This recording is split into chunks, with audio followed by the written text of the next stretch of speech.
ഗാന്ധി കൊല്ലപ്പെട്ടെങ്കിൽ എത്ര ആളുകൾ കൊല്ലപ്പെട്ടിട്ടുണ്ട്. സ്വന്തം അണികൾ കൊല്ലുന്ന കാലമാണ് ഈ പുതിയ കാലം. എന്നാൽ മുഹമ്മദ് നബിക്ക് തബൂക്ക് യുദ്ധത്തിലൊരു പല്ല് പോയെന്നറിഞ്ഞപ്പോൾ എനിക്കും ആ പല്ല് വേണ്ടെന്ന് പറഞ്ഞു സഹാബികൾ. അത്രയും സ്നേഹിക്കുന്ന ഒരു നായകനെ, അത്രയും ഇഷ്ടപ്പെടുന്ന ഒരു നായകനെ ആർക്ക്? അതുകൊണ്ട് ആ പുണ്യ നബിയുടെ അണികളാണ് എൻ്റെ പ്രിയമുള്ള ഉമ്മമാരെ, ഞാനും നിങ്ങളൊക്കെ. കോടാനുകോടി ആളുകളെ മഹ്ശർ ഒരുമിച്ച് കൂട്ടും.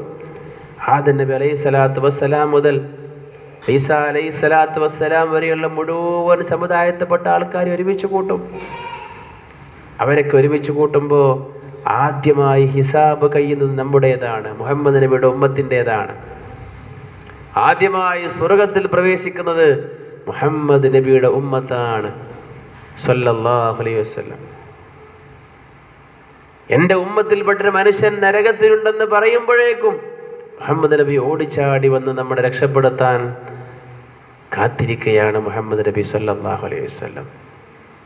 പ്രവാചകന്മാർക്ക് എല്ലാവർക്കും മനോഹരമായ ഇരിപ്പിടങ്ങൾ, രാജകീയ ഇരിപ്പിടങ്ങൾ ഉണ്ടെന്നും എൻ്റെ രാജകീയ ഇരിപ്പിടത്തിൽ നിങ്ങൾക്ക് എന്നെ കാണാൻ കഴിയൂല എന്നും, ഞാനെപ്പോഴും മഹ്ശറയിലൂടെ ഇങ്ങനെ ഓടിച്ചാടി നടക്കായിരിക്കും.